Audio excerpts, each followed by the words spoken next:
Hey, Becky, welcome to the Right Mindset. Thanks for joining me today. I am so happy to be with you today, Thomas. Thank you. Now, did that intro music get you pumped? It did. It did. It made me want to write. That's its goal. Like it worked. Yeah, no, Amazing. no. It's all about like hyping people up and getting people energized, and the right mindset is all about literally finding the ability to write and finding the headspace. And we learn from experts like yourself, and that is one of the main reasons I had you come on, and I'm grateful for that. For those listening over the audio, this is Becky Robinson. She's an author of Reach. I have it's backwards, but everything will be up there. All her information will be in the description below. So, Becky, let's hear a little bit about your career. Now, you own a company, but I'm here about the interest of your author career. Is Reach your first book, or is this one of many books that you have jumped on? Yeah, it is my first traditionally published book. I would say, in the years since about 2009, I have written and published a lot of ebooks and offered them for free as resources. And I even actually put one up for sale on Amazon at one time as a Kindle book. So I don't know if you would say this is my first book, but it is definitely my first, full length book that's traditionally published and available in print. Yeah, and it's good length. It's what's nice is it's a quick read, but there's a lot of information in it. And I also don't think it's overwhelming information, which makes it, basically one of those. I need to learn something about marketing, specifically social media, and how to brand myself, and what gets the brain thinking. And I think your book does that. As my perspective, and obviously, read it at your own experience. But Well, I appreciate you saying that. And, I had been wanting to write a book, I don't know, for a long, long time, Thomas. So I work with authors, and I'll never forget the first time I went with an author to what was called an author day.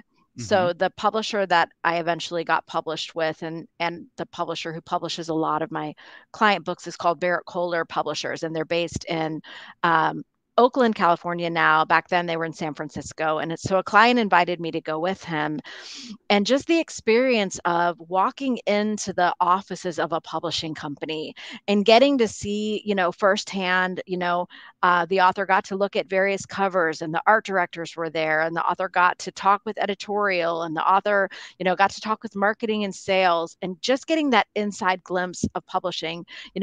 If I'm someone, and I am, who really dreamed of being an author from the time I was a small child. And then when I got into this situation, here I am in the offices of a publishing house. It was like just cementing those dreams even more than they had been before. Now, entering that publishing house was now you were already signed, right, at that moment, or No, no? this is probably 8 to 10 years before I ever got a contract. In fact, it was some early relationships with people I met because of my clients, Hmm. you know, at least 2 or 3 times before I finally got a contract for my book. I brought different publishing ideas to my editor at Barrett Kohler Publishers. Um, and each time I was rejected, Thomas. So uh, it was like I could see the dream, I could feel the dream, I could taste the dream, I could walk in the dream, but it took me a really long time to secure the dream. And the thing is, even though you were rejected, they didn't reject you. Like they were still welcoming you into their world, right? Well, of course, and in a kind way, I think that if I'm honest, I didn't have my ideas fully formulated in a way that was sellable yet. Mhm. I thought I did. The other thing I didn't have was a platform or a community to sell my book into. So when publishers, traditional publishers, are making a decision about publishing a book or not, quite often it's a business decision. Yeah. And even though, publishers publish a lot of books that never make a profit for them, they need to try to secure books that will sell so that they can stay afloat.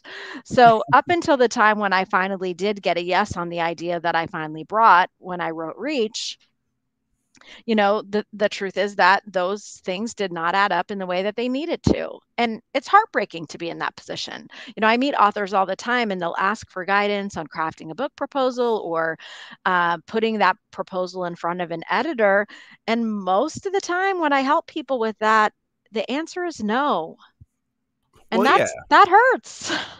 And for the listeners out there, especially authors who are striving to get traditionally published or even self-published, whatever route you go, it it can be discouraging when people do say no, or you believe passionately in your idea, but they know it's not a bad idea. It's just not ready, or it needs a little bit of work. And that is not necessarily a hard no. And like, you took it, you realized you had that self-revolution where you were like, I need to work on this to present it better. And you got there, and you got traditionally published.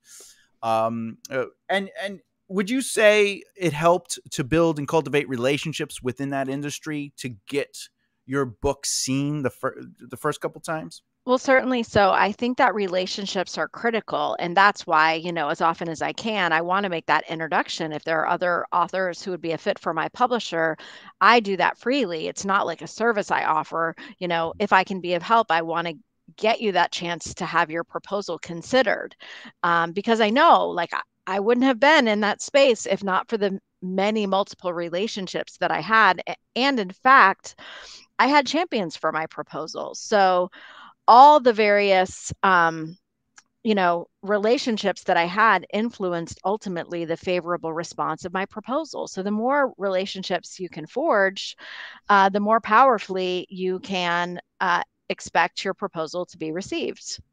Well, yeah, as you state, you talk a lot about brand and reach, and what you're saying is the more people that know you and the more people who vouch for you, they're ultimately vouching for your brand.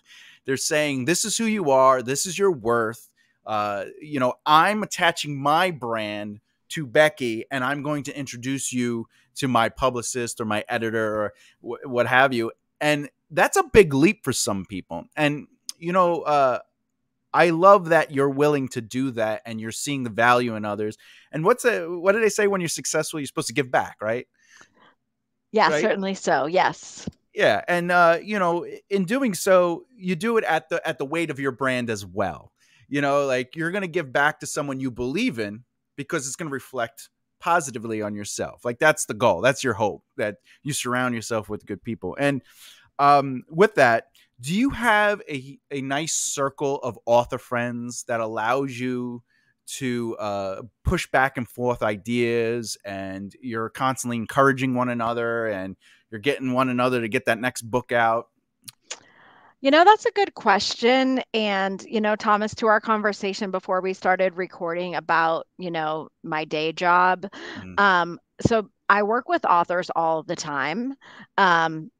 And so I guess in that sense, I have a really big network of authors. But, when you ask, do you get with authors to bounce ideas around? I would say probably not as much as might be beneficial or as you might expect. I'm kind of on the fringes of a lot of that, opportunity and a lot of that kind of connection and community. Yeah, and you know who Brandon Sanderson is, right? I don't. He's a fantasy author, and he's known for writing these massive books, these massive epic fantasies. He recently just broke and changed the publishing industry for all time. He self-published. He's traditionally published, and he has lots of books traditionally published, but he just secretly wrote 4 books over the pandemic. That's how fast he writes. And he did a Kickstarter, and it made like $44 million or something like that. Now that you say it, I did hear that story. I just didn't have the name in my memory. And it was an amazing accomplishment, and he deserves it. The reason I bring him up is because of the subject. Is he talks in his classes and in his seminars and when he's being interviewed that he's like, I like to surround myself with other writers because no matter how good I feel I am, I'm not the greatest writer, and I like to be the dumbest person in the room ultimately. But at the same time, he talks about how he grew up with some traditional published authors that are famous now, and they get together and they talk, and it really helped him find the narrative in his stories. But you're not necessarily a narrative author, correct? Like you focus Right. mostly on self help. So I guess I would call my book like a business book or like an instructional book. Although, certainly there are stories in my book as well. And I like to use stories to help bring the concepts to life. But, I'm definitely not a fiction author at all. Yeah. And, my undergrad degree is in English and creative writing. So in my college days, I really enjoyed writing poetry. Okay. And so I love like to play with words to see how they fit together and to make them, musical and lyrical. Um, but I haven't written poetry in a very long time, nor have I written any fiction, even though I wish for time and space to try it out. Well, yeah, I mean, poetry is such a deep part of somebody's soul. It's and like you're saying, it's playing with words, but at the same time, it's emotional. Like there is a value of emotion there. Have you ever thought of publishing through your publisher a poetry book, like a collection of? Oh, so my publisher doesn't publish poetry, but also I haven't written any, so I guess I haven't really thought about publishing any. You got to do your haiku a day, right? Well, yes, interestingly enough, I just interviewed Jane Friedman, who's an expert in the publishing industry, and she was telling me that Ray Bradbury said that the way to become a better writer, and I loved this quote, was to like write a short story a day every day for Mhm. 30 days because no one can write 30 bad short stories in a row, which like what a unique approach. So maybe I just need to write a poem a day for 30 days, and out of those 30, maybe one of them will be worth something. Yeah. Well, technically, on the right mindset, everything we write is worth something to you, right? So that's the important part: is don't hesitate, don't fear writing, getting it out onto the page because it deserves to come out of you. You're the writer, and that's what writers do. I actually started my writing career with books as a poet. That is where I started, was poetry. But I should do everything from scripts to novels to you name it. So Amazing. yeah, it's a lot of work. Do you, going into the writing process a little bit, when you decide to write a book, what is we'll start generally, like what is your like general process from I have an idea to the book is done? Well, sure. So I've only done it once, but I'd be glad to share. I had been thinking about a book off and on, as I mentioned to you, for many years. I have been in business 10 years. So when I got the book contract, it was in February of 2021. And one of the things some people don't know about traditional publishing is you don't write the whole book before you get a book deal. So when I submitted my proposal to the publisher, all I had was a table of contents and one chapter. So once I signed the contract, I had a pretty short time frame. I had from February when I signed the contract until July to complete the manuscript. And my first draft ended up being in the range of 55,000 to 60,000. So Thomas, nowhere near the 400,000 that you're saying that you've recently written. Yeah. Um, Don't do it. so one of the things that I had done though to prepare for the writing of the book was I knew I wanted to feature a lot of stories. Mhm. So I recorded podcast interviews with the people whose stories I wanted to feature. Oh. And I can't really remember if I started that in February when I got the contract or if I had started that prior to getting the contract. But I had in mind, as I was beginning to formulate the ideas and the chapters and the table of contents, what I was trying to do is to decide who would be some great people from my network whose stories illustrate these particular points and who could I interview. And then I would schedule to record them on my podcast. I would get the transcript from the conversation and I would sit down with all of that when it came time to craft that particular chapter. The other thing that I did was, I've been blogging since 2009. Hmm. So on weavinginfluence.com and beckyrobinson.com, two of my websites, I have these blog posts that I've previously written. And some of those blog posts, though I didn't like take them exactly word for word and plop them down into my Yeah. manuscript. I wrote every word from scratch. But because I was covering some topics that I'd covered in blogging over the years, I did use those to help me to refine my thinking and refine my approach. So I did go back to some of that old writing to think about, okay, are there any concepts here that I definitely want to include in the book? But the crazy thing that I discovered along the process of writing the book, Thomas, is that your final draft looks so different from your first draft. Yes. And I kind of had this idea in my head that, like, I'm a good writer. Like, I have a good sense of grammar and punctuation and spelling. And I didn't have what I would call like a messy first draft. And Yeah. I think as a writer, you kind of fall in love with your own words at times. And you fail to see the fact that editors can make it better. So I Hmm. was very surprised by the evolution of the process from when I turned in my first draft to the publisher. I got back some reviews from readers. And then I talked with my editor, and then the changes that we made, even in rearranging the table of contents and, moving one chapter from the heart of the book to the appendix, and all of these different suggestions that came, they all made the book way better. Hmm. Yeah. Yeah, and well, that's their job. Like they have done this so much, they can go, you know what, this is a good section, but I think it's more powerful if we kind of just move it right here. Of course, the oddest critique an editor could give you is they put the death of the main villain in a fantasy novel in the beginning, and then they say, now tell your story. Like, Well, yeah, that is a different beast entirely when you have a narrative unfolding in a novel. The other thing that really helped me in terms of making the book better once the kind of first draft was complete is I have a team member. Her name is Carrie Coons, and I've known Carrie for a long, long time. And one of the things that she worked hard to do is to get me to infuse more of my own personal oh experiences yes. in the book. Like she had said to me, you're telling everybody else's story, but what about yours? Like, where are you, Becky, going to show up in this book?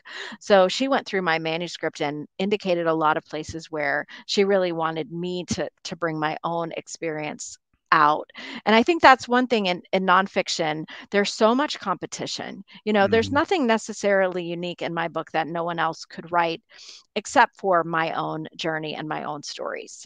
So the more a nonfiction author can bring themselves to the writing, I think the better it will be. Yeah, and one of the things that your voice as a writer is always going to be the word you choose and the way you present it, right? And I love that the thing that made your book better, that you felt made it better, was someone telling you got to put your truth in there. And it's your brand, which is ultimately what the book is about, is establishing your brand and presenting the truth of it to showcase your expertise. And instead of it just being a dictation or a lesson, it was like, it's not, here's some information, this is how it was done through this story, and this is my version of the story. And it kind of like comes out in threefold, just saying, here's the data that can be boring at times, but now we're going to make it come to life with truth, and then here's my story, XYZ. Yeah, So definitely. yeah, they did a good job. And that brings me to another point, is authors feel like it's a lonely world because you're there with your computer writing, but it's really a team effort. Like, it's the people you trust around you to give you advice or advisory towards the structure or design of the book. It's the people that sit there and say, I know what your book is. Here's the cover. Here's the editor. Here's the publisher who believes in you. And this team comes together, and they're not trying to, as you say, authors, we become emotionally connected to our work. They're not saying you suck and we're going to make it better. They're saying, let's take your idea and make it pure. And to have such a team is so important to the author journey. Now, as you said, you've worked with a lot of people for a long time over there. How do you feel you've connected with someone in a way that allows them to become a part of your team? Or was it because traditionally published, they give you editors and they give you people. Were you thrown into these relationships, or were you able to like meet them and like get to know who they were? They got to know who you were. Like, how did that work out for the author in you? Yeah, so I guess let me tell you the story about Kate. Okay, go for it. So, Kate Babbitt is the woman who became the copy editor for my book. And just in case anybody is not familiar with like the various editors, so I had an acquiring editor, and the job of the acquiring editor obviously is to make a decision about the proposal and to guide, I think, the early drafts of the book. I might be describing this not exactly right, but this is my perception of the job of the acquiring editor. And then, I was really kind of set loose to write my first draft. And then at that point, the acquiring editor, once the entire first draft was written, did have some feedback for me and guidance. But the real kind of line by line or paragraph by paragraph work of finalizing the book came when I was assigned a copy editor. Hmm. And I didn't have a chance to meet her first. However, it was just such a like serendipitous and beautiful connection that we formed. So apparently, and this was all behind the scenes, I wasn't aware of it. My publisher tends to use freelance copy editors on their Hmm. titles. They have a list of freelance copy editors they use. And apparently, the one I had been assigned to had some kind of emergency in the family. And so Oh, the publishing team was looking for new copy editors. And this was actually Kate's first assignment with my publisher. She oh, got connected with my book. And, one of the things that she said to me is that the relationship between an editor and a writer is a very special one because it's the editor's job to help the core ideas of the book shine through. And it's the editor's job to just really like amplify. And I absolutely loved the back and forth process with Kate.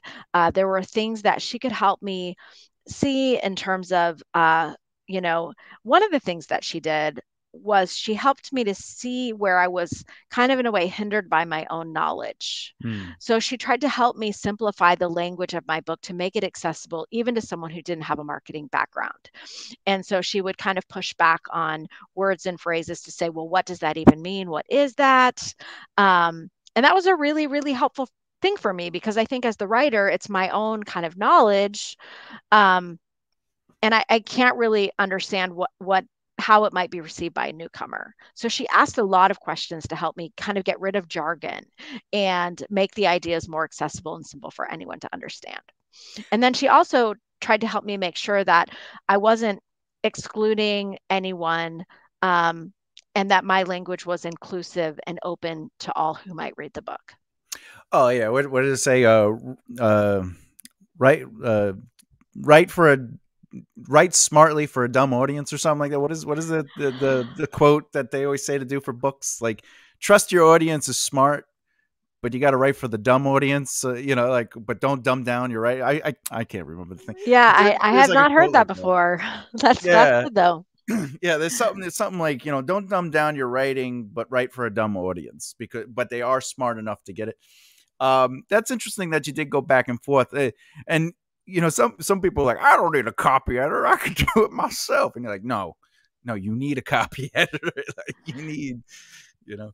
Yeah, Um, I think we get close to our own work and we can't see the places where it could be improved. And so that was never more clear to me than Thomas when I narrated my audiobook. oh, So once the print book was finished and once the pages got shipped off to the printer, I spent 14 hours recording my own audiobook. And it was in reading the book out loud that I was like, oh crap, I wish I could go back and edit this now. Like when you read it out loud, you really see where the language could be, simplified or smoothed out. And yeah. there were at least like 4 or 5 different things that came up as I was reading the audiobook where I was like, oh wow, we missed that or we made a mistake or whatever. Yeah, like some people think, maybe it's just dialogue you read out loud, or if you're writing a script, you read it out loud. But it's even, as you're saying, nonfiction, words look great on paper, especially if you write them, you know? So it's important to, I don't know. Some writers, they'll actually put it through a program that reads it and they listen to it. That helps them. One thing that I've really come accustomed to is, and I'm grateful to have some authors that are even willing to do this, is we'll have sessions. They'll read the book to me, and I get to see how they're interpreting it with, like you're saying, when you're reading, you go, oh, I could have cleaned this up a little bit. If I'm reading something and I know the data, I'm not really going to get flustered as much because I know where it's going. And it's good to have someone that has fresh eyes to always read over it. So that's interesting that when you did the audio reading, did they give you an option to have someone else do it? Or were you like, I would really love to do this? Like, did you have to fight for that? Or, Well, somewhat. I had to financially invest in it, to be mm, honest. The model that my publisher has allows for a professional narrator, which frankly is cheaper for the publisher. And so, in order to narrate my own audiobook, I had to choose to financially invest in narrating the book myself and find my own team to do that. And then I was compensated by the finished hour in the same way a professional would be. And of mm. course, it took me longer than it would take a professional, so it cost me more, but it was well worth it. I love doing it. Yeah. Yeah, there's especially if you're SAG after it's like an hour, it's like $125 for a finished hour. And if anyone's listening, a finished hour is the hour used, not the hour taken. So, it could take you 4 hours to get a good hour of reading in, but you only get paid for that hour used. Um Yes, so it took me 14 hours to record my audiobook and the finished audio was like 5-ish hours. do you look at that and you go, yeah, I should have went with the professional. I could have used that 14 hours. No, not at all. I loved it. I loved the team that I worked with. I had a producer who was like on audio with me Oh, good. and, would stop me if I needed to do something again or if I got too fast or if my voice was getting tired. And just it was fun. I like, honestly, Thomas, what it did, and I hope this doesn't sound egotistical, but in a way, I think when you finish a manuscript, you start to have a lot of self-doubt creep in Yeah. and you think like, well, maybe it's not that good, anything like that. When I read my book to narrate it for the audiobook, it was like, wow, this is good. Like I fell in love with my book again. I was actually thinking this morning because my book came out in April, Thomas, Mhm. and I haven't read it since I narrated it back in January. And I was thinking, I should read my book again. Well, it's good to read the book again because you might read it and say, you know what, it's time for volume number 2, and it'll inspire you to get that book out. Now, Becky, when you were doing your audio recording, did you feel inclined to be like, you know what, I'm going to add a little something, something here, or did you read it verbatim and that's the audio that you gave? Well, so that's an interesting question, Thomas, because it never occurred to me in 1,000 years that I was allowed to add anything. So I read the book word for word. The only kind of changes that we made were places where the content wouldn't make sense in an Oh, okay. audiobook. So, there's places in the book where you reference a graphic or something like that. Actually, my publisher did provide me like an edited version where they called out the places where I might need to adapt what was there to be more appropriate for someone who was listening to the book. But it Yeah. wasn't until after I completed the recording of the audiobook that someone said to me, "Oh, I listened to, Brene Brown and, she adds commentary." And my husband, who's like a real big jokester, was like, you could drop jokes while you read the book. Like it never occurred to me. All I did was just read the book. Yeah. Well, now you know for next time when you do volume 2. Yes, I'm thinking about another book already. Even though it was a huge heavy lift the first time. Hmm. Um, and again, to the point about the day job, I Yeah. just have not yet started to carve out the time to dream about what book two could be. Yeah, and that's the thing about being an author, and I'm saying this for baby authors out there, is a lot of time the dream is, well, if I can get my one book published, that'll fuel me to be able to write more books. And the truth is, even if you got $100,000 advance, which by the way, it's usually not in the 6 number range, it's usually in the 5. You got to remember, you got to give 10% of that to your agent because legally agents can't take more than 10%. Managers can, but agents may. And then you have to give 33% to the government. And then if I may be wrong on this, but and Becky, you could probably correct me. They actually don't give you the advance up front. They give it to you in sections. So they'll give you the signing bonus, and then as you complete particular accomplishments, like for example the first draft or whatever, they'll give you increments, and that $100,000 can turn into $16,000 per increment, and that's not really a lot.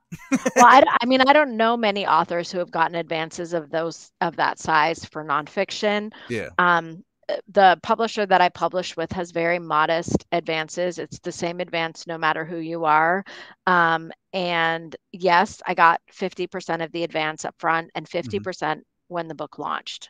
Yeah. And that is an advance against royalties. I got to tell you a funny story about this. I Go met ahead. an author not long ago, and she did get one of those six-figure advances. I think her advance was like $120,000. Nice. And when I met her, she had told me that she used the money to buy a ghostwriter. So Mm, the entire advance, she paid a ghostwriter to write her ideas because she was a busy person, a physician, I believe. yeah. And then when I was speaking with her, I was explaining that most authors have to invest in their own marketing. Yeah. And like she was blown away. She didn't realize that she wouldn't be starting to get royalties as soon as the book came out, that she had to first earn out that advance. Yep. And so that was kind of a rude awakening. So if you are new as an author, just please be aware that advance does mean advance. They're paying you um, in advance against the royalties that your book eventually will earn you. Yeah. Some authors never earn out that advance. So that might be the only money that you ever see from the book. Yeah. An interesting fact about that too is for authors out there, I wouldn't let that discourage you because a quote unquote broken even book, or even if you don't make any money for the first book, publishers know that if there's a certain number of sales of a book can make where they say, all right, we can do a second book with them and we might have a chance to grow on the first buy. If you're in the music industry, it's the same thing. They sign you to a one album deal with options. And basically, if it hits a certain number, even if it doesn't make money, they go, let's do the second album. And you usually get 3 albums before they're like, yeah, you're not making any money. And I believe that's the same way with publishers. They like a lot of authors, they get scared like, oh, my book needs to be the bestseller and it needs to be 1 million copies. And it's like, publishers know they're investing in a long-term relationship. They're not signing you for that book. They're signing you for something bigger than that book. It just so happens that book has something they want to invest in. Would you agree or disagree with a statement like that, Becky? Yeah, I think it's true, although I certainly feel the pressure. And if I can be transparent with you Yeah. and your listeners, I have not sold as many books as I wanted to. Hmm. Now, I do believe that investing in a book is a long-term initiative. And on nonfiction, I never expected to make any money on the book. I invested far more in marketing initiatives. Hmm. Even now, I'm investing in Amazon ads. I'm not going to make that money back on the book. So if you are writing nonfiction, you often have a game that's bigger than the book. So in my case, I've seen revenue in my company this year increase 15% over the year before. And I think a lot of that has to do with the fact that I have this increased credibility. Authors who are coming to me instantly look at me and think I'm going to understand them more. I'm going to empathize with them more. I've been there, done that on marketing my own book. Even though I've been marketing books for 10 years, there's this new credibility that I have because I'm an author myself. And the book, especially the title of my book, is like an instant signal to authors that I know how to help them achieve the thing that they most want to achieve. Yeah, which is important. Like that's the thing with an author. They're just like, well, I have a book. It's amazing. It'll sell itself. And you're like, It no. no, no, it won't. Yeah, Yeah, you and need marketing. but the truth is, Thomas, I don't know for sure if my publisher would publish my next book, given the performance of the first one. And so that's one thing you do have to look at. Typically, at least at my publisher, I know they have a profit and loss statement, Yeah, and they might have an ideal number of books in mind that they want my book to do in the first 12 months. If I fall very short of that, they're not going to let me up for another try. yeah. Um, Correct. Yeah, so there is a certain amount of pressure associated with that. And, if you want to get a big 5 publisher, one of the big New York publishers, they are typically the ones who pay the bigger advances. yeah. But the very first thing that they're going to do when they evaluate your proposal is they're going to look at BookScan. Nielsen BookScan is where book sales are tracked. Hmm. And if they don't see that you've sold enough books, they're not going to bet on you. However, Thomas, to your point, you were mentioning agents. I did not have an agent. Mm. I was unrepresented. So I did not have to share my modest advance with an agent. I just went directly to the acquiring editor.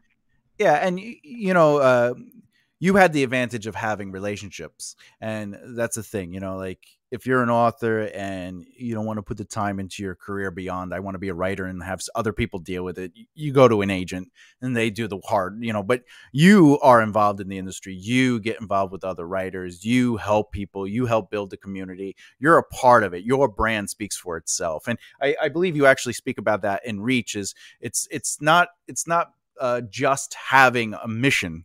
It's implementing that mission, which is the summary of what you talk about in that, correct? Like, Yeah, certainly so. yeah, you can't just believe in something, like I want to help the homeless. Well, are you helping the homeless? No. Well, you tell me. Yes. I do want to jump into a little bit of insight into the industry as you've been there, and you are there. Would you first off, the question is, if an author came to you, which they always do, because that's literally what your business does, and they go, listen, my game plan is to be a writer who makes a living off of writing. And they go, my goal is to do it in 3 years. How do you tell them that's unrealistic, but also being nice? Yeah, that's really hard. So, I mean, I know some people who make a living by writing. There's a woman in my local area, and she used to be a TV news like host or whatever. And while she was still in that career, she started to write a lot of fiction work and self-publish it on Amazon. And she wrote under various aliases. Like she was such a fluent writer. Like I have no idea even how many books she's published now. And so for her, she's built this career as a writer, and a lot of it is built on volume. So she writes series. And the thing about fiction is, people who read one thing and they like it, they want to read the whole series. Yeah. And so if you think about it, like the way as a writer to make a living is, to have more books and sell all the books and keep writing.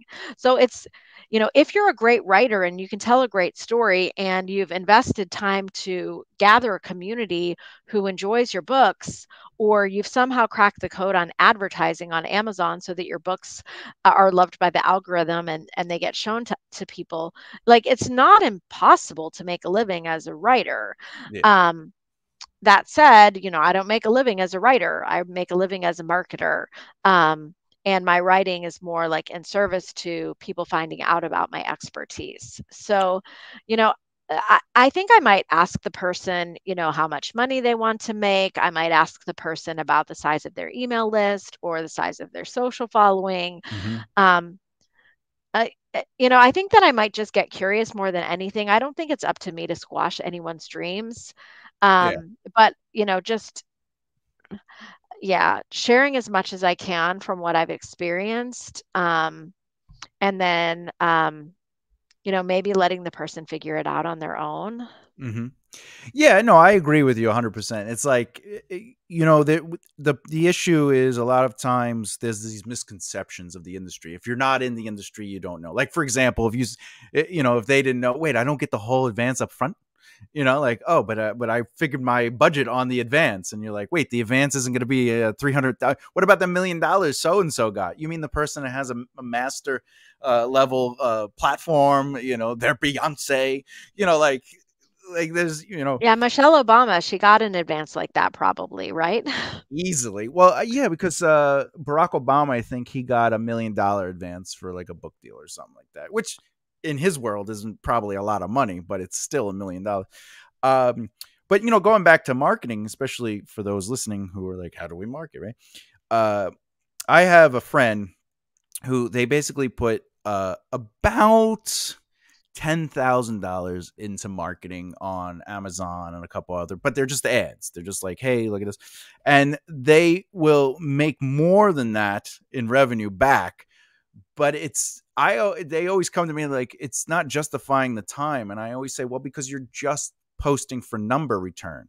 Like you're just saying, buy this, basically. Not that they're writing buy this, but there's no story in your marketing, and numbers are always going to work to your advantage. The rule of 10% exists for a reason. Like marketing 101 is if you could have 1% of the audience, you're doing well. Well, if you show the same million people over and over, you're going to do imprint marketing. They're going to buy your thing. That's why Nike sells what Nike sells, right? But they also have a mission, like a purpose, a message, a story. And you see that in their commercials. And for authors, you literally write stories. But then when you see them post ads, it's like, here's my book. It's, and they'll say it's a thriller. And there's no story. And marketing is about storytelling. Now, Becky, you obviously, that's one of your fortes is marketing. How do you create the stories for the authors that come to you, or even for yourself? Like, how did you come up with the story to market reach and present that in a way that was less playing the numbers game and more connecting emotionally with your audience?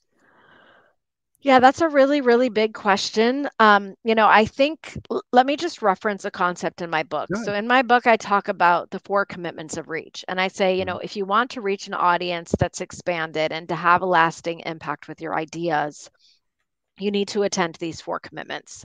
The first one is value. So when I think about, telling a story through marketing, uh, content is the vehicle for the value that you want to bring to the world.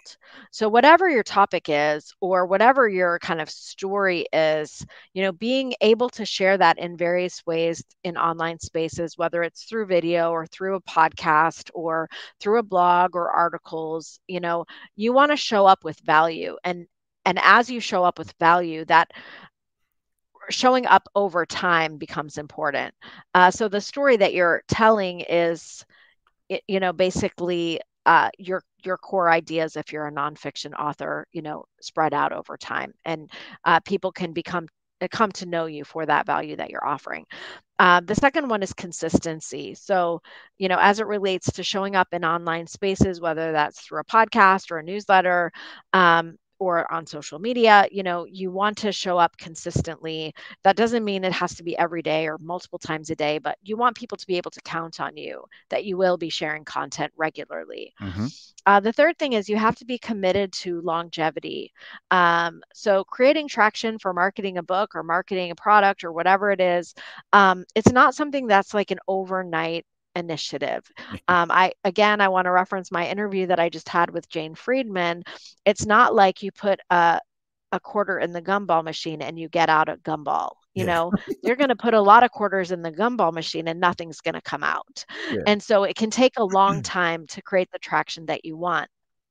Dory Clark is a nonfiction author. Her most recent book is called The Long Game. And she said that it can take a year of sharing content in online spaces before you get any results at Yeah. all.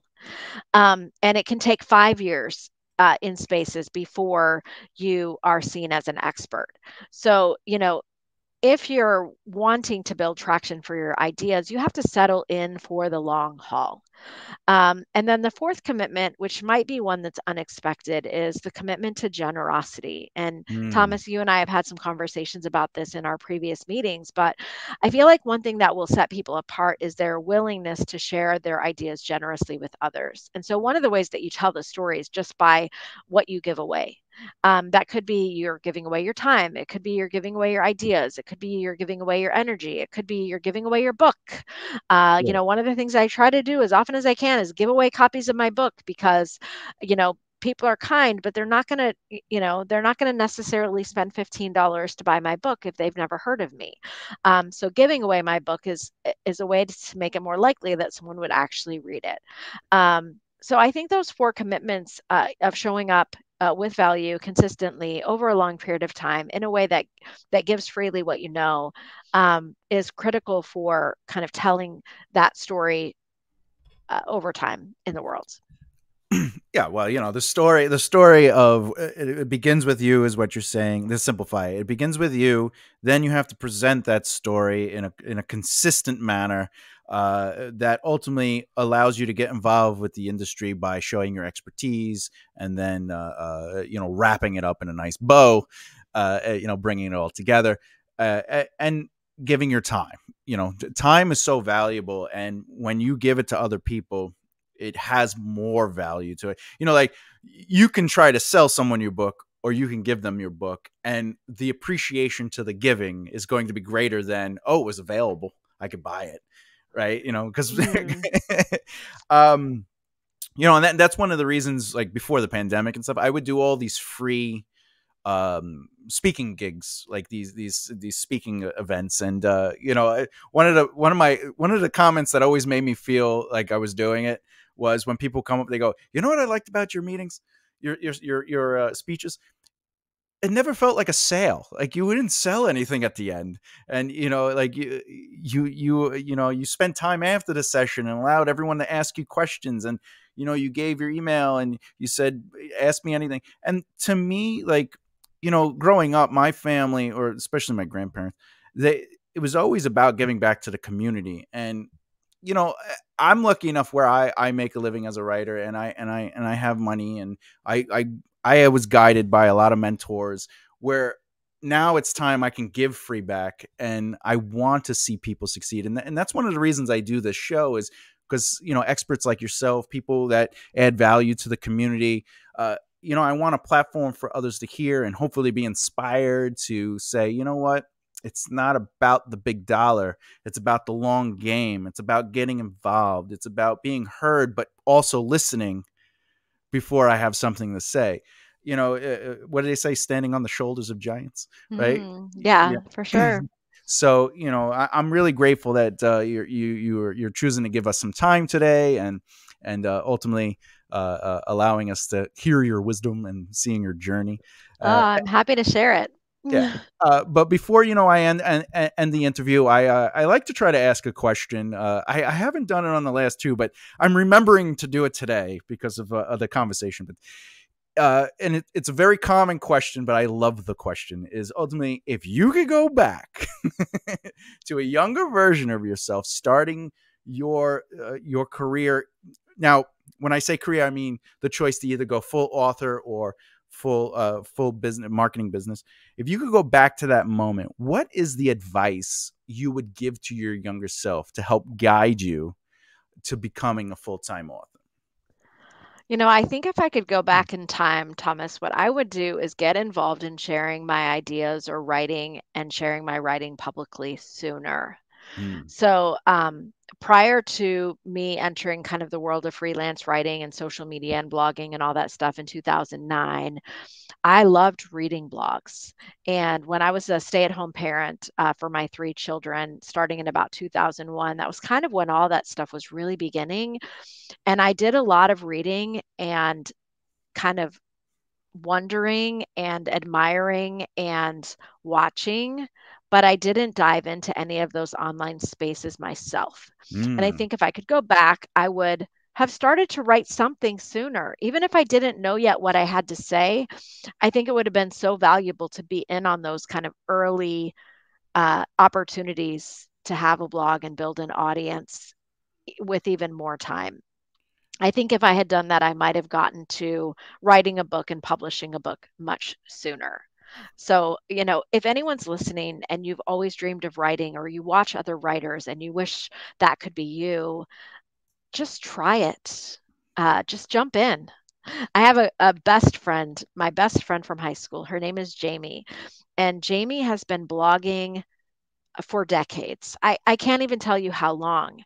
And her blog was among those that I read early on. And then I would see the comments and I would click over on her blog roll and read other people's blogs. And that was like one of my pastimes in terms of leisure. And, what if I had used some of that time instead to be crafting my own writing instead? Yeah, that's some great advice, because right now there are authors that are saying, what can I do next? How do I get involved? How do I, well, take Becky's advice and start implementing it to yourselves. And, more importantly, Becky, there's still plenty of time in your long life to definitely, and I mean long life ahead of you, to jump in and start doing those things that you definitely are passionate about. And maybe taking your Thank you, advice. Thomas. Yeah, well, really quickly, sometimes people will come to me and they haven't done anything to build an online audience, and they haven't done anything to, create that online presence. And they say, I have a book, I want to write a book. What I often will say is like, well, just start sharing something. Like, Hmm. start showing up with your ideas, because when you start to write something, whether it's an article or even just a short social media post, you can see what people are responding to and then go in the direction of that and then write the book. Yeah, start the conga line. It's okay to be the snakehead and getting people about, and it's okay to be a part of the conga line. Just get involved and start doing stuff, right? Yes. All Yes. right. With that That. said, Becky, I know you got to go, and I'm so grateful that you jumped on and did this interview. To the audience, all her information will be in the description below. But for those listening, Becky, how do they find you? Two places, BeckyRobinson.com and WeavingInfluence.com. On social media, I am my first name, Becky, my last name, Robinson, without the vowels. So Becky, RBNSN, on Instagram, Twitter, LinkedIn, Facebook. I'm not on TikTok yet. It's all right. We'll find you. And like I said, everything will be in the description below. And thank you again, Becky, for jumping on and doing this. And Thank you for having me, Thomas. yeah, it was my pleasure. And to the audience out there, you got to remember, you got to keep developing the right mindset. See you next time.